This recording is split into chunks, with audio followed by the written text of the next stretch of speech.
Philosophers Talk to Our Times, A Natural History of Myddle, the third critique. At the core of the third critique is the strangest of moves in Kant. All through, he dispenses of his old categories of apprehension, recollection and understanding, or concept, equals X, and replaces them with comprehension, with apprehension and comprehension. In doing so, he combines in one package the equal X of understanding with recollection, that is the holding on to the memory.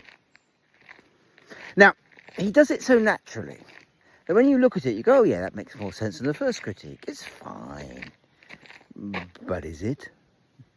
I mean, this is what Kant does, of course, so very, very well and constantly. Kant is a good philosopher of middle positions. He works them out quite nuancedly.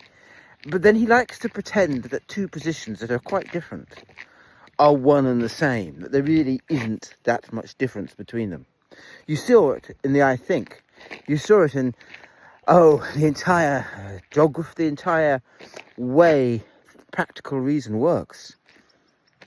You can see it here. Here he's just invented a new word, comprehension, that unites two very different ideas. Recollection was, after all, that which held the past, and was the corollary, the immediate corollary of apprehension, that which went to the future in the first critique. And understanding was all the logic of schematicism, all the maxims of judgment cutting in to create the object equals X. In my own jargon, it was the middle through position that allowed the middle fours of reason to be translated into the world. It's the importance of schematicism.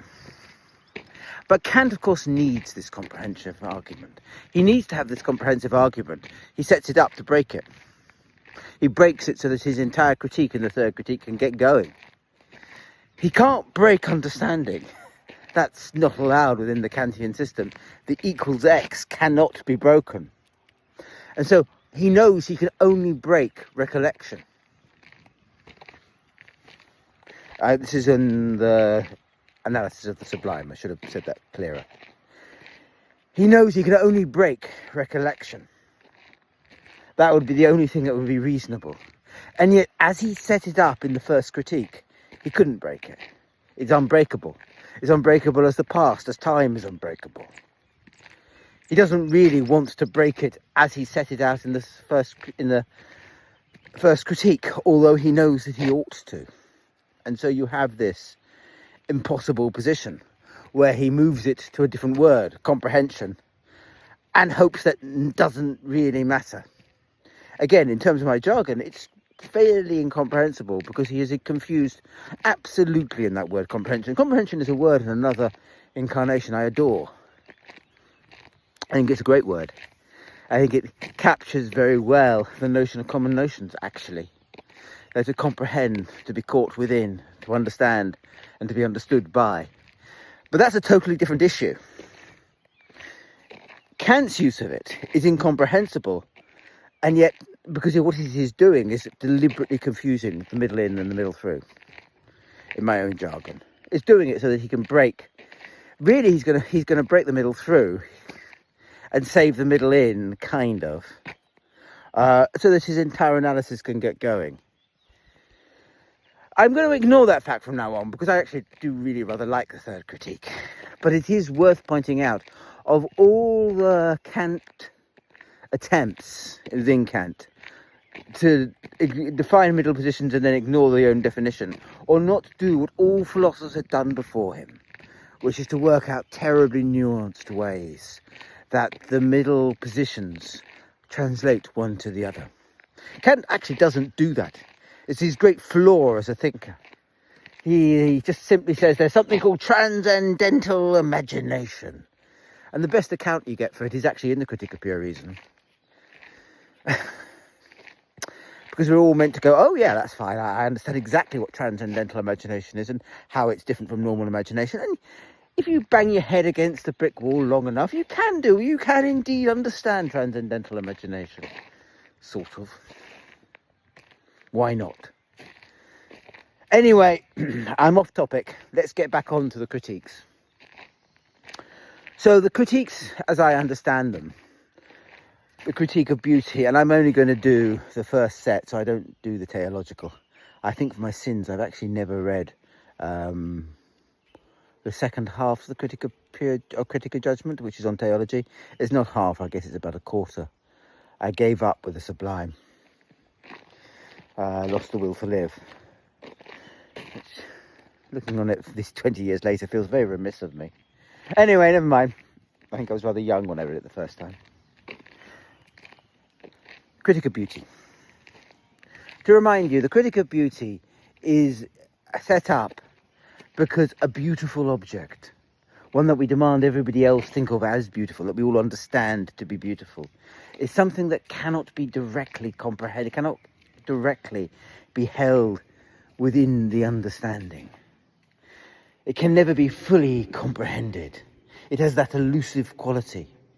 That as understanding, it has that elusive quality that understanding, reason can never quite fully understand. Imagination is going too quickly, too fast. It enters into a state of free play. The present is never fully formed.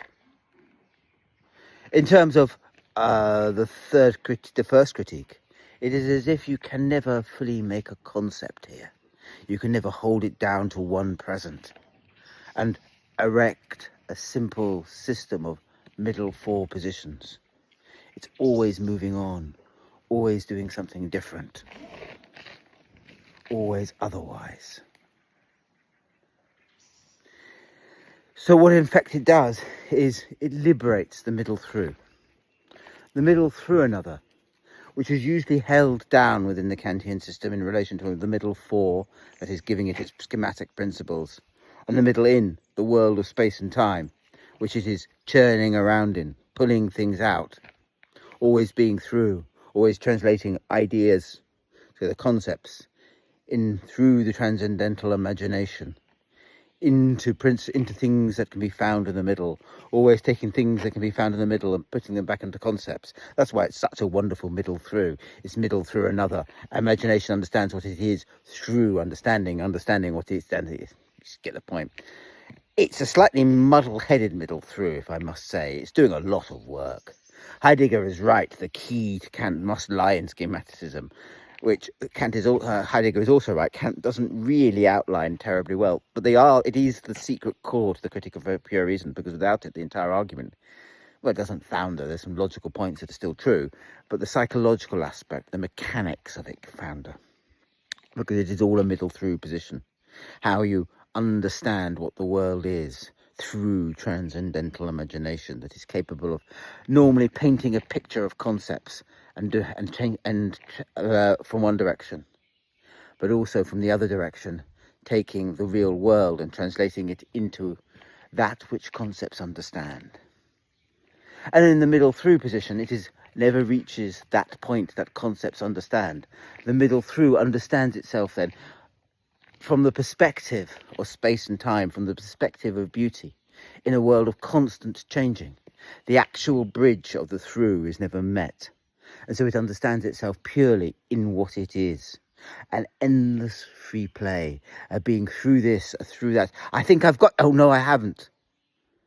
That is the appreciation of a beautiful object for Kant. It is that movement, that being in, being beyond. So the beauty ends up as the freeing up of the middle through, to be what it, and in many ways, just thinking about it, I actually think Kant, in this pit, in the beauty analysis of the third critique, gives the middle through one of its greatest moments in all of philosophy. It's often rather occluded. If you think about Spinoza, he wants to use the middle through. The only other thinker, who ever gives it that much dominance is Hume, who makes the middle through the dominant position of his philosophy. And Kant is kind of almost aping Hume here. in making the middle through the dominant point of philosophy. Dominant point that is always expanding, changing, always thinking of another thing it can be through. And that's all very fine until you meet the sublime. And of course, the problem with the sublime is the sublime ruins all of that.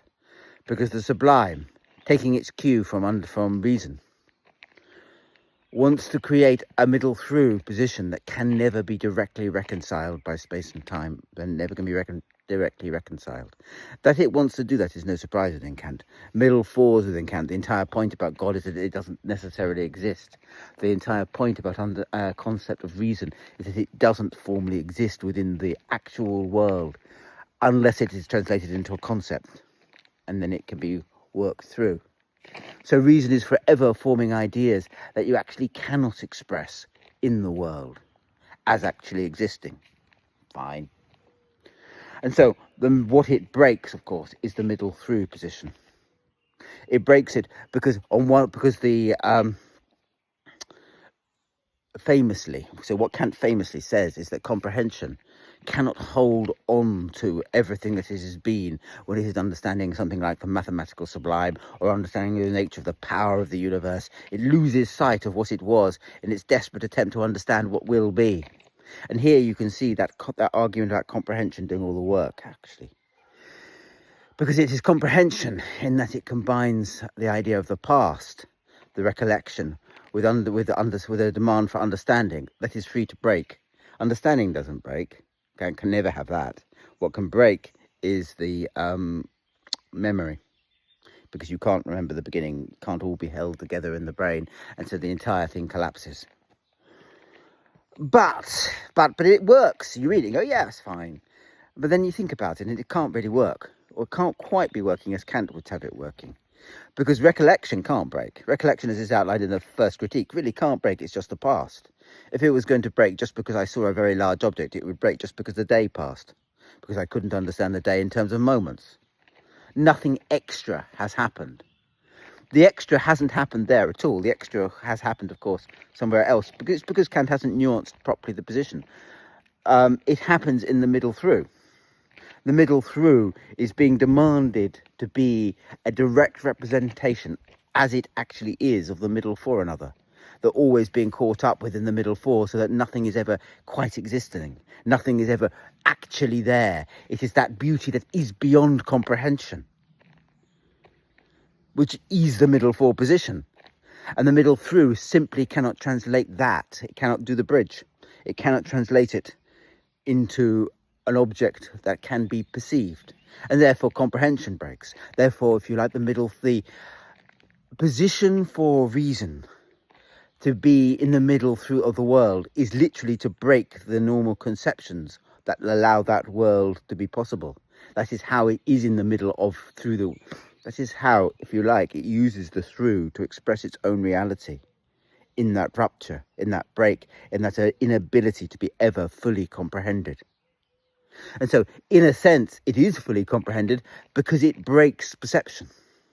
It breaks the possibility of taking intuition and translating it into something akin to a concept. It breaks and the going up from the middle in towards the conception, and via concept towards reason, and forces reason down. So that in all its infinite complexity, in all its middle four position, in all its not being able to be understood directly by intuition, it is there, palpable and present in the living sublime. It therefore ungrounds, I think, the middle fours. It shows reason for what it is, something that can never be directly perceived, something that is bigger than the possibility of simple actual existence, and uses the very rupture that it creates to express that fact. It's kind of a subtle argument, but it only works if you forget the first critique, which is all right. You can forget the first critique, but Kant did make the argument in the first critique that about the recollection. This only works because you've got comprehension. He can only break the middle through in this way because he's set it up to be that brittle, if you like. So, yet again within Kant, you get although he's going to break the combinations, and in the idea of the sublime, but also in the idea of beauty, actually free up various positions so that they can actually exist independently of the normal brittle constellations. That freeing up only exists in terms of the brittle constellations. In fact, in terms of the fact that Kant routinely ignores the way he is moving from one position to another position, and does it almost as does it on the archstone of his philosophy, which makes him at once one of the great philosophers in that he outlines each position quite carefully, understands them rather well, and yet an incredibly flawed philosopher, because all the moves he makes are problematic. All of them are breakable, because he hasn't taken the care to understand how actually his philosophy implies ontology. He hasn't escaped it. He's merely found himself a new way to entrap humanity within it, which is not necessarily a bad thing. That's what being in the middle is all about. If only Kant had been prepared to realize it about his own thought.